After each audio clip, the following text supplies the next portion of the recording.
Vista Fire Department, 3 Kilo, Battalion 121, engine 214, engine 218, engine 125, engine 124.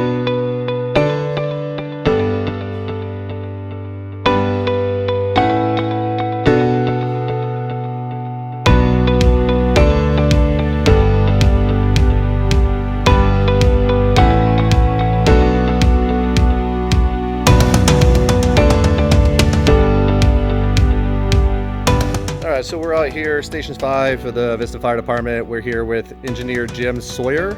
Station 5 is where we have our nice Sutphen truck here, and Jim has been kind enough to go through the process of setting up our outriggers and getting ready to fly the stick. Okay, well, I'm Engineer Sawyer. We're going to start in the cab. Show the startup procedure, how to put it in the PTO, then we'll step outside and we'll bring the outriggers up.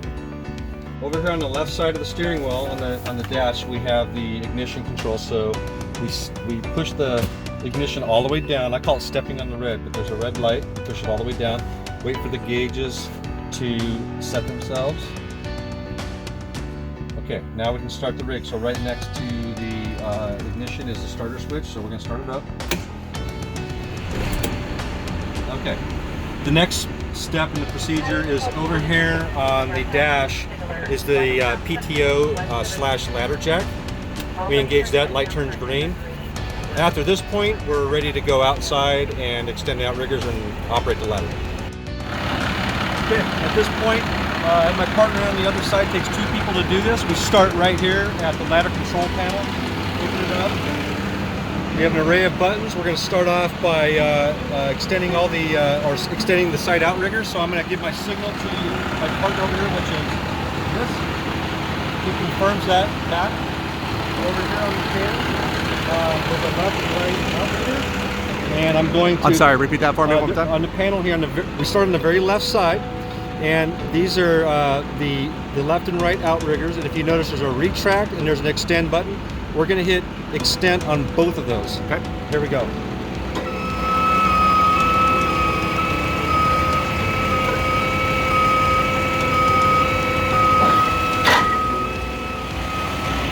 after those are extended, the next move is to put the pads down underneath the outriggers, and that signal is this.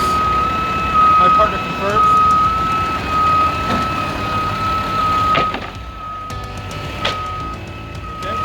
Now that that's been placed, the next operation is to lower all the outriggers down. That's the front, the side, and the back. So I give the signal to my partner. He confirms that's what we're doing.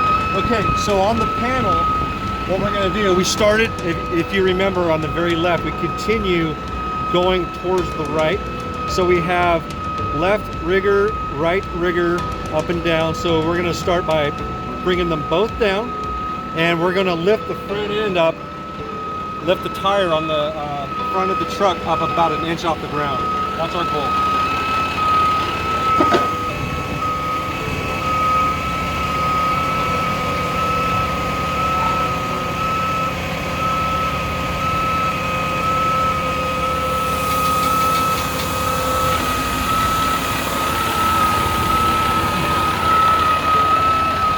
Okay, so continuing to the right on the control panel, the next button we push is for the rear jacks. Okay, so I'm gonna lower that outrigger down. I'm just gonna lower it down, and it's gonna shove the front tire into the ground, and that's the next goal. So here we go. And the front tire will come down.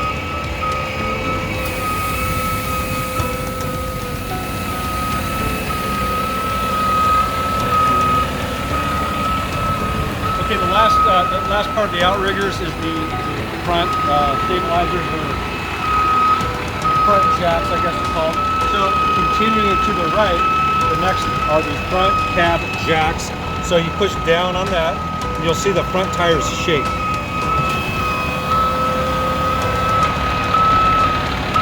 So what was that? That's just the tires coming down to... It's a jack that's underneath the suspension that creates a solid connection between the body and the suspension, so you don't have any sagging.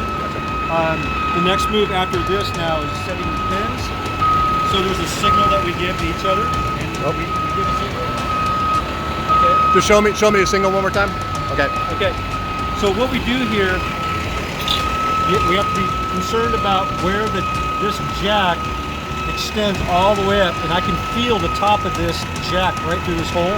And if it's within a ½ inch, you need to move the pin to the next highest hole, which I'm going to do because I can actually feel it right here. Okay. The alarm should shut off at that point if your partner has his pin in. Right after that, what I'm going to do is I'm going to check this control panel right here. So this control panel is telling me, it's giving me information about the right jack, the left jack, that's fully extended, that the jacks are pinned, that they're down. This tells me the rear jacks are down, and this tells me that the cab jacks are down. So clearly, if we have a problem here, we need to stop and figure it out. The next step that we go to is we're continuing to the right again. We're going to avoid this button right here, the high-speed hydraulic pump, but we're going to continue to this button here. And what we have here is the hydraulic transfer and upper power. What that means is when I push this, these lights come on. This pedestal where we're going to move next has hydraulic power to the levers, to the controls, and it also has electrical power. Okay, we're going to open up the control box. So in the control box, what we have is we have a communication system. This communication system requires that we actually have a push to talk, whereas in the bucket on the receiver end, it's just voice activated. We have a control right here for the automatic nozzle.